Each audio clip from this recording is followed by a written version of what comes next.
Hello hi friends, welcome to food crush are the best special. ఈరోజైతే నేను కొత్తిమీర pickle అనేది చేస్తున్నాను. అది కూడా నిల్వ పచ్చడి అన్నట్టు. ఇప్పుడైతే నేను కొత్తిమీర అంతా కట్ చేసుకున్నాను. ఇలా మంచిగా కట్ చేసిన కొత్తిమీర అయితే ఇలా మంచిగా పెద్ద టబ్లో వాటర్ వేసేసుకొని మంచిగా వాష్ చేసుకుంటున్నాను. మంచి స్మెల్ వస్తుంది వాష్ చేస్తుంటే. అయితే చాలా బాగుంది, చూసారు ఎంత కలర్ఫుల్గా ఉందో. కొత్తిమీర అయితే చాలా బాగుంది కదా. ఎందుకంటే ఇలా మనం మంచిగా వాష్ చేసుకుంటే ఉసుకంతా కిందికి వెళ్ళిపోతుంది. ఆల్రెడీ కొంచెం వర్షం పడుతూ ఉంది కదా, వర్షం పడ్డప్పుడు ఆకుకూరలలో చాలా ఉసుకుంటుంది, కనిపించదు, చాలా సన్నగా ఉంటుంది. ఆ సన్న ఉసుక మనం ఏదో జస్ట్ ఇలా కొంచెం వాటర్లో కడిగితే మాత్రం అస్సలు పోదు. అందుకోసం అయితే నేను ఇట్లా మంచిగా వాష్ చేసుకుంటున్నా. చూసారు ఎంత మంచిగా ఉందో, కలర్ఫుల్గా, స్మెల్ కూడా చాలా బాగుంది. ఇంకా నేనైతే ఇప్పుడు ఇట్లా జల్లెడతో వాటర్ అంతా తీసేసుకొని ఆకు మాత్రం ఇళ్ళకి వచ్చేస్తుంది అనేసి నీట్గా ఉంటుంది. ఉసుక మాత్రం మొత్తం కిందికి వెళ్ళిపోతుంది. ఇలా జల్లెడతో మనం ఆకుకూర ఎప్పుడైనా కడిగి తీసేస్తూ ఉంటే ఇలా జల్లెల్లోకి తీసేసుకొని ఇంకో గిన్నెలోకి వేసేసుకుంటున్నా. ఇలా ఒక 2 టైమ్స్ మనం మంచిగా వాష్ చేసుకోవాలి, చాలా బాగుంటుంది. ఉసుక అంతా కూడా మనకి అస్సలు రాదు ఇంకప్పుడు.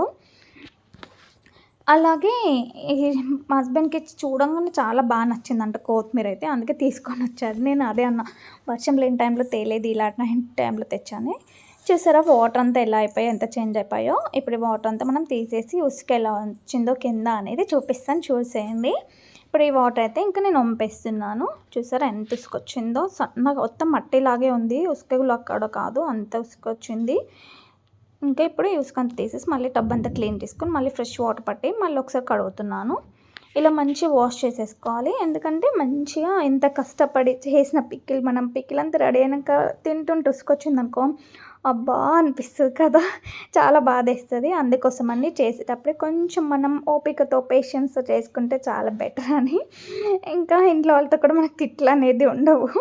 ఇంకా మంచిగా అయితే వాష్ చేసి ఇలా 2 గిన్నెలకైతే వచ్చేసాయి. చూసారా అంత కడిగితే ఇంతే అయింది.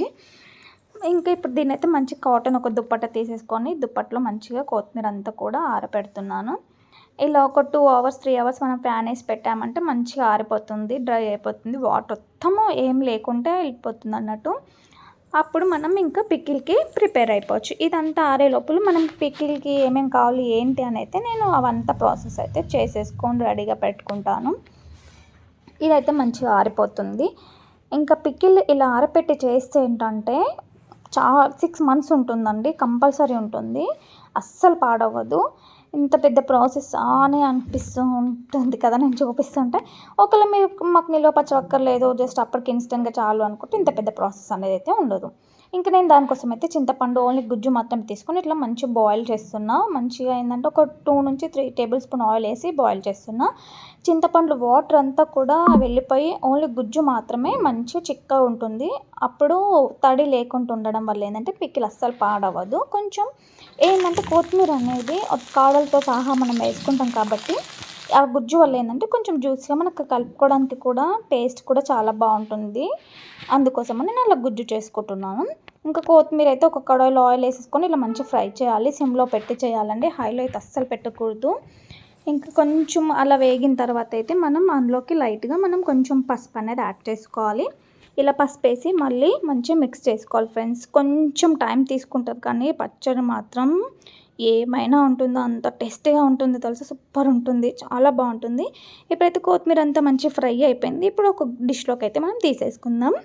చూడండి అది ఎంత కొత్తిమీర అంత కష్టపడి చేస్తే ఎంత కొంచెం బౌల్లోకి వచ్చేసిందో మీరే చూడండి. నిజంగా చెప్తున్నా, కానీ స్టవ్ దగ్గర చాలాసేపే నిల్చోవాల్సి వస్తుంది. ఎందుకంటే సిమ్లో పెట్టి చేయాలి కదా, టైం బాగా పడుతుంది ఫ్రెండ్స్. పచ్చడి అంటేనే టైం తీసుకుంటుంది కదా. నాకైతే పచ్చడి అంటే చాలా ఇష్టం. అలా మా హస్బెండ్కి నేను చేసిన పచ్చళ్ళు ఇలాంటివి అయితే చాలా ఇష్టం. మా డాడీకి అయితే ఫుల్ ఇంకా చెప్పని అవసరం లేదు, అంత ఇష్టం అన్నట్టు. చూసారు ఎంత కొంచెం మంది అంత కొత్తిమీర కడిగి అంత కష్టపడి ఆరపెడితే ఇంత కొంచెం డిష్లోకి వచ్చింది. ఇంక ఇప్పుడు దీన్నైతే మనం చల్లారనిద్దాం. ఇలా ఎండుమిర్చి అయితే నేను కొంచెం ఆయిల్లో ఫ్రై చేసుకున్నాను, ఎండుమిర్చి వేసుకున్నాను, చాలా టేస్టీగా ఉంటుంది. అలాగే జీలకర్ర అనేది యాడ్ చేసుకున్నా. దీంట్లోకి అయితే అల్లం వేయొద్దు, ఓన్లీ వెల్లుల్లి రెబ్బలు మాత్రమే యాడ్ చేసుకోవాలి. ఎక్కువగా వేసుకోవాలి ఫ్రెండ్స్, చాలా టేస్ట్ వస్తుంది, మంచి స్మెల్ కూడా. ఇంకా టేస్ట్కి తగ్గట్టు సాల్ట్ అనేది యాడ్ చేసుకోవాలి. ఒక్కసారి అలా తిప్పేసి దాని తర్వాత మళ్ళీ దీంట్లోకి మనం చింతపండు గుజ్జు ఉంది కదా, అది యాడ్ చేసుకొని అందులోనే కొంచెం కొత్తిమీర కూడా కొంచెం కొత్తిమీర వేసుకొని మంచిగా మిక్సీ పట్టుకోవడమే, అంతే. ఎంత పెద్ద ప్రాసెస్ అనిపిస్తుంది కానీ చేస్తుంటే చాలా సింపుల్గా అనిపిస్తుంది. మనకి నచ్చి ఇష్టంతో చేస్తే మాత్రం చాలా సింపుల్గా అనిపిస్తుంది ఫ్రెండ్స్, నిజంగా చెప్తున్నాను. ఇంకా పచ్చడి అనేది మనం మిక్సీ పట్టేసుకొని పక్కన పెట్టేసుకోవాలి. మరొకసారి కడాయిలో ఆయిల్ వేసేసుకొని మంచిగా వేడెక్కిన తర్వాత మినపప్పు, శనగపప్పు అవి మంచిగా వేసుకొని అవి కొంచెం ఫ్రై అయిన తర్వాత ఎండుమిర్చి అనేది మనకి నచ్చినంత ఎండుమిర్చి వేసుకోవచ్చు. పచ్చళ్ళలో ఎండుమిర్చి మనం అలా తింటూ ఉంటే ముద్దకి చాలా టేస్ట్గా ఉంటుంది. ఇంకా అలాగే ఆవాలు కూడా వేసేసాను, జీలకర్ర కూడా వేసేసుకున్నాను. ఇప్పుడైతే లైట్గా పసుపు అనేది యాడ్ చేస్తున్నాను. పసుపు లేకపోతే అస్సలు బాగుండదు చూడ్డానికి, తినడానికి కూడా. ఇంకా కొంచెం సాల్ట్ అంతే. ఇప్పుడు అందులో మనం పికిల్ అనేది మనం మిక్సీ పట్టుకుంది వేసి మిక్స్ చేసుకోవడమే. సాల్ట్ మాత్రం తాలింపులో కంపల్సరీ, అది టేస్ట్ చాలా బాగుంటుంది, స్మెల్ మాత్రం అదిరిపోతుంది. అంతే, ఇలా మంచి మిక్స్ చేసుకోవాలి. ఆల్రెడీ నేను స్టవ్ అయితే ఆఫ్ చేశాను, కాకపోతే ఆయిల్ బాగా వేడిగా ఉంది కదా, అందుకోసం ఉడుకుతున్నట్టుగా అనిపిస్తుంది. అలా వేడి ఆయిల్లో ఎందుకు మిక్స్ చేస్తున్నా అంటే ఈ మసాలా అంతా కూడా దానికి మంచిగా ఆయిల్ అంతా కూడా పోపుది మంచిగా పట్టుకుంటుంది. ఇప్పుడు ఈ పౌడర్ ఏంటంటే జీలకర్ర, ఆవాలు, మెంతులు మిక్స్ చేసుకున్న పౌడర్ అన్నట్టు. ఇది ఒక దానికి మనం టేస్ట్కి తగ్గట్టు అండి, అంటే క్వాంటిటీ ఎంత ఉంటుందో దానికి తగ్గట్టు పౌడర్ వేసేసుకొని మిక్స్ చేసుకొని చల్లగైన తర్వాత ఒక డబ్బాలోకి వెత్తి పెట్టుకోవడమే అంతే. పచ్చడి మాత్రం సూపర్ ఉంటుందండి. కొత్తిమీర పచ్చడి ఎంతమందికి ఇష్టమని అయితే నాకు కామెంట్ చేయండి. చాలా టేస్టీగా ఉంటుంది, మీరు తప్పకుండా ట్రై చేయండి.